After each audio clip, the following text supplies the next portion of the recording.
PTN kan. Yes, PTN yang ada di Jatinangor. Tahu lah. Tahu. Terus karena kan biasanya ada sosialisasi gitu kan ke sekolah. Iya. Nah, LSPR datang ke SMA gue. Akhirnya gue ngeliat kayak, apa gue LSPR aja ya. Gue sempet nggak pengen ngambil SBMPTN. Dan nyokap bokap gue udah kayak, ya udah kalau misalkan emang kamu pengennya ke LSPR, silahkan gitu kan. Tiba-tiba hamin seminggu. Bebasin gitu ya, Dek? Apa? Ngebebasin gitu ya orang tua lo. Kayak jadi emang kalau orang tua senyamannya aja. Nah pas saat hamin 1 minggu SBMPTN tiba-tiba gue disuruh daftar, sedangkan gue nggak pernah belajar sama sekali tentang SBM. Jadi gue ngisi SBMPTN bener-bener ngasal. Gue juga tuh deh.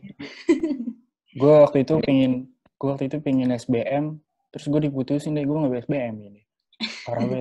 Parah banget cewek gue. Gitu bener-bener. Sebenarnya nggak perlu. Deh terus. Jadi kan gini deh. Jadi aduh. Apa namanya? Sosial media yang curhat ya. banyak banget followers lo nih deh. Berarti kayak lo bilang tadi, lo tuh berarti post apa yang lo suka kan, bukan lo buat ngimpress orang, bukan gitu kan? Bukan apa yang gue suka.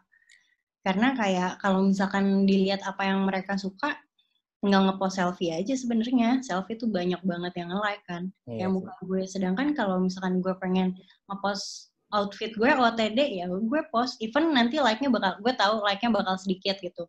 Cuman ya tetap itu Instagram gue merasa seperti itu kan. Iya sih, benar juga. Tapi bener sih, kayak lo ngepost apa yang lo mau, karena itu emang Instagram lo, ranah lo gitu kan. Betul. Terus nih, jadi biar gue sama Bella kenal lebih deket sama lo dan listener juga nih, gue tuh pengen tahu kayak apa namanya hobi lo. Terus kayak sebelum hobi, tapi gue pengen nanya dulu deh ke bisnis nih, balik ke bisnis lagi. Jadi kan lo kuliah, terus lo ngatur 2 bisnis yang lo mau luncurin nih, clothingan ini. Dan itu kan perlu time management yang baik gitu loh deh, iya nggak sih?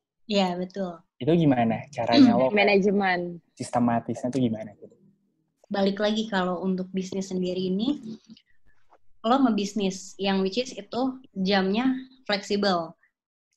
Fleksibel di sini lo bisa benar-benar 1 harian, 1 minggu lo nggak berhenti kerja, atau bahkan lo udah nggak harus kerjain itu semua lagi karena lo udah punya bawahan. Jadi ketika lo lagi punya waktu luang, lo kerjain semua kerjaan-kerjaan di bisnis lo. Tapi kalau misalkan bisnis lo udah lebih maju, pasti lo bisa nge-hire orang kan. Dia yang bisa ngerjain bisnis lo. Jadi nggak harus lo terus yang kerja sebenarnya kalau untuk bisnis sendiri itu. Tapi tetap di awal ini prosesnya emang benar-benar harus semangat. Iya, darah dulu ya. Apalagi darah dulu. Apalagi kan di sini posisinya lo punya cowok juga. Apalagi posisinya lo punya cowok juga. Main juga harus, ya nggak sih? Kuliah, bisnis. Belum foto-foto endorse juga. Iya, banyak endorse benar. Sebenarnya susah gampang sih untuk ngatur-ngatur kayak gitu. Apalagi sekarang juga udah mulai digital semua kan. Jadi udah bisa ngerjain dari nggak harus di tempat. Iya sih, setuju. Terus Bel, apalagi Bel? Kalau gue pengen nanya lebih ke hobi sih, Dek. Kegiatan lo lebih tepatnya selama... Apalagi sekarang kan PSBB nih. Jakarta ya, PSBB. Pandemi. Kayak jujur gue sendiri aja tuh bosen banget di rumah mulu kan. Kalau lo kira-kira ngapain aja sih, Dek? Iya, kayak... Jujur gue juga orangnya nongkrong banget. Kayak gue gak bisa banget diam di rumah hari itu gue gak bisa. Gue biasanya kalau misalkan di rumah ya gue yang menurut gue produktif paling kayak gue foto-foto untuk konten gue atau bikin TikTokan atau segala macem kayak gitu. Atau ya paling kayak nonton Netflix lah apa segala macem. Paling kayak gitu-gitu doang sih kalau misalkan di rumah. Iya sih.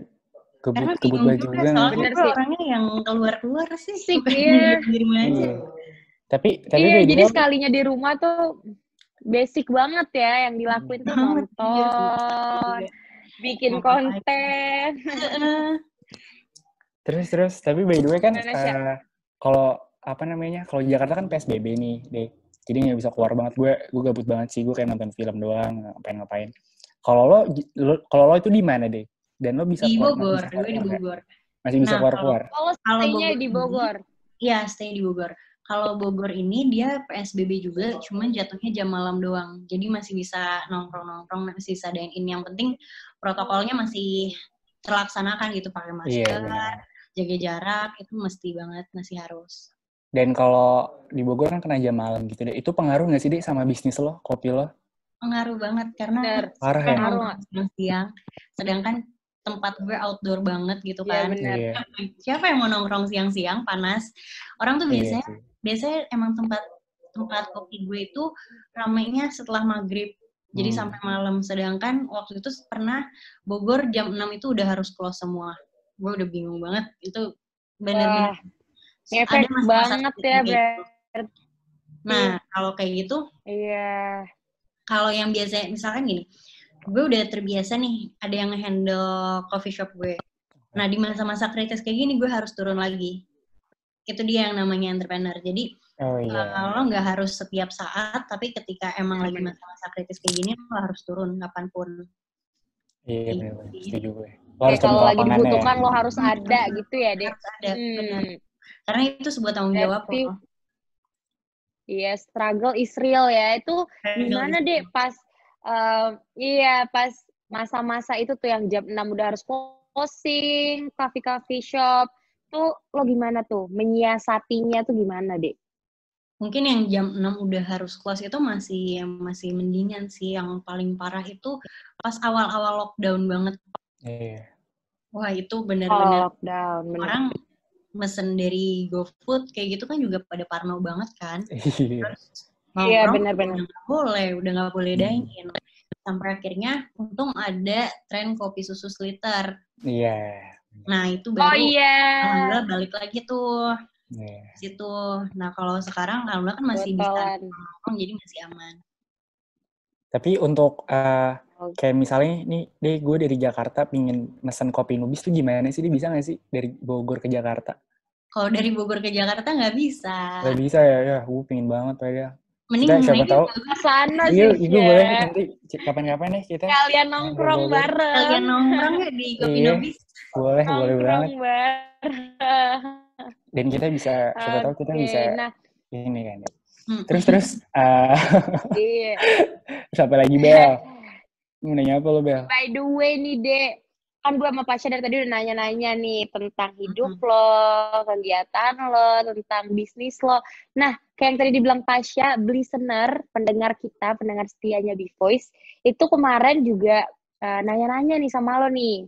Ada pertanyaan-pertanyaan buat lo. Betul. Iya, karena langsung gue bacain. Jadi kita tuh buka Q&A gitu dari tadi. Terus dia nanya lumayan banyak juga. Coba gue bacain dulu satu-satu nih ya, kita bacain. Boleh. Dari bentar ya. Gue sambil minum nggak apa-apa ya? Nggak apa-apa, santai aja. Boleh. Santai aja. Nih deh. Ada nanya dari Dewi. Dia tuh nanya kayak gini deh. Hal apa aja sih, Kak, yang perlu diperhatiin dalam menjalankan bisnis? Soalnya tuh aku nggak punya latar belakang bisnis. Tapi aku tertarik untuk menjalankan bisnis coffee shop. Soalnya kan banyak sekarang pebisnis yang emang dulu keluarganya dan sedaerahnya tuh dia pebisnis gitu loh. Bisnis benar, jadi keturunan sama... Iya. Benar. Jadi ada faktor daerah itu sebenarnya. Influence dari lingkungan. Iya. Kalau lingkungan keluarga. Kalau dari keluarga juga, tapi berhubungan keluarga gue juga nggak pada ngebisnis. Ya itu ya tadi yang gue udah ceritain. Semua mulai dari nekat-nekatan aja sebenarnya. Iya, kalau misal, yang penting kalau misalkan emang lo nekat-nekatan, yang penting satu konsisten. Lo harus konsisten banget. Jangan sampai lo udah ngeluarin duit segini, lo males-malesan. Sayang soalnya duitnya kan. Hampir tengah jalan, bener banget. Antara konsisten dan gitu ya. Dan komitmen juga. Karena di sebuah hubungan kalau nggak konsisten dan komitmen juga susah sih menurut gue. Iya, sama kan. Asyik banget, bener.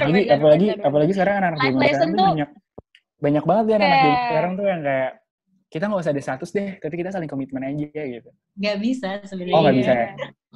Kok nggak bisa sih? Gue juga bukan tim itu sih, Dek. Gue juga bukan tim itu sih, Kalau gue tim itu. Emang kenapa? Kok nggak bisa gitu deh? Kalau menurut lo kenapa? Kok berarti harus ada status ya? Menurut lo kenapa deh? Kalau harus ada status, ya soalnya nanti bisa banget dibalikin kayak, ya emang lo siapa gue? Emang lo siapa? Nah, lo ngomong apa? Kenal banget. Bener banget. Sebenarnya itu tuh juga kayak waduh gitu. Antisipasi ya, Dek. Gue patah-patah ya? Iya, antisipasi. Antisipasi, benar. Oke, next question kali ya. Next question. Oke, kalau tadi kan soal bisnis nih, Dek. Sekarang ada yang nanya tentang kehidupan lo sebagai seorang influencer. Dari Farah, Kak, boleh sharing nggak mengenai pahit-pahitnya jadi influencer? Tuh, boleh sharing kali ya, Dean. Pahit-pahitnya jadi influencer. Mungkin banyak orang yang kayak mikir, aduh enak banget ya jadi influencer, cuman foto-foto, snapgram doang, dapat duit gitu kan. Sedangkan lo nggak tahu di balik foto itu tuh banyak banget kesusahan. Apalagi kayak misalkan lo campaign sama suatu brand. Biasanya brand itu tuh benar-benar perfeksionis banget. Gue pernah yang kayak cuman misalkan produknya miring sedikit doang, gue harus revisi. Sorry. Gak apa-apa, santai. Halo temannya dia. Halo, gue Pasha. Cewek nggak tuh, Dek? Kasih ke Pasha kali ya. Jangan, udah ketuaan. Udah ketuaan. Gue udah tua tau deh. Ya kan, kakak gue udah kerja. Oh, kakak lo. Sorry kan, gue kira temen lagi. Wah, kakak. Terus deh. Lanjut ya, dan kayak mana? Tadi sampai lo miring. Revisi. Oh iya, produknya miring. Revisi. Itu tuh harus sampai revisi gitu. Dan belum lagi nanti ada lagi yang ngehujat. Sedangkan kayak gue kadang ngerasa gue udah ngasih yang terbaik nih buat Instagram gue. Tapi banyak aja benar. gitu doang proses lo gitu loh. Banyak banget. Dan kadang kayak gue nggak ngerasain privacy sih. Iya, jadi sebenarnya pengen ngepost sesuatu yang emang gue nggak pengen dilihat banyak orang. Cuman kan ya mau nggak mau pasti bakal dilihat, bakal dicari tahu. Iya, benar. Dan sekarang juga, tapi kalau mau privacy gitu sekarang juga ada second account ya, dia bisa maksudnya bisa bikin second account. Iya, second account. Kayak bebas aja. Kalau second account nggak cukup, ya tiba-tiba second account lo udah nggak deket semua itu teman-teman lo buat third account, Pip. Banyak. Oh ya benar. Buat third, 4, 5, 6, 7, 8, 9, 10 kan. Deket banget. Iya. Gue garing ya, sorry. Terus. Berarti emang ternyata jadi influencer tuh nggak semudah itu ya, Dek. Ya, nggak semudah. Kayak meskipun kelihatannya asik-asik aja, kerjanya foto-foto. Gue pernah di posisi yang happy nih. Gue pernah di posisi yang kayak kalau misalkan Instagram gak ngasilin duit, gue lebih baik punya followers cuma 200 aja deh. Gue pernah di posisi itu karena kayak capek juga dilihat-lihat orang. Capek itu. Benar. Ternyata ada plus minusnya lah kalau jadi selebgram. Semua pasti ada plus minusnya sih. Oke, jadi kita udah semua pasti ada plus minusnya. Pertanyaannya cukup ngapain nanya-nanya? Oke, nanya-nanya seru banget. Terus jadi kita udah di penghujung acara nih ya, deh. Thank you banget udah mau ngeluangin waktu lo. Sekali lagi thank you banget. Thank you juga udah diundang ke sini. Senang banget. Thank you banget, Dek. Iya. Tapi ini dong, last question kali ya, Sya.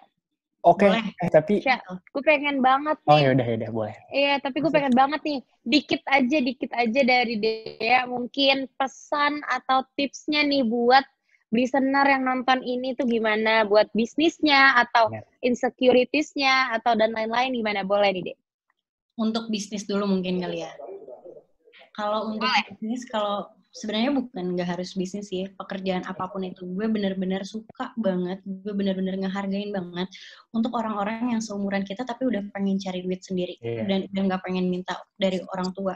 Karena menurut gue ketika lo punya niat itu, lo punya jiwa itu udah bagus banget. Yang penting lo numbuhin jiwa, nggak pengen minta uang dari orang tua lah. Even itu lo mau ngebisnis, lo mau kerja dari manapun asalkan halal yang penting. Oke. Jadi yang penting tuh kemauan dan niat ya. Kemauan dan niatnya harus ditumbuhin. Kemauan dan niat. Kalau udah kemauan itu konsistensi juga. Konsistensi, benar. Iya. Nanti niat lo dulu ditumbuhin. Bener sih, setuju. Bener banget. Jadi thank you banget ya atas masukannya dan referensinya. Thank you banget deh. Boleh dong deh ini apa namanya dikasih tahu ke listener nih kopi lo, Instagram lo atau Instagram clothingan lo yang mau lo luncurin gitu. Yang mau up nih. Kalau untuk Instagram gue sendiri namanya Deandra MDV. Untuk kopi gue namanya kopi.nobis. Dan untuk baju ini namanya Sensilio The Label. Tapi itu baru banget, nanti bakal gue post di Instagram gue paling. Oke deh, thank you banget ya. Thank you banget juga, listener. Tadi kita udah ngomongin banyak banget ya, mulai dari bisnisnya dia, mulai dari kegiatannya dia. Buat lo nih yang ketinggalan bisa banget dicek di Twitter kita di @bvoice_radio dan di Instagram kita di @bvoice_radio. Sorry, Twitter di bvoice radio, YouTube juga bvoice radio. Terus kalau mau tahu Twitter bisa banget di Instagram. Oke. Thank you banget semuanya. TikTok juga ada ya, listener. TikTok bvoice juga ada di @bvoice_radio, bener banget. Oke. Nah, thank you banget. Thank you Dea. Buat malam ini sharing-sharingnya. Thank you banget.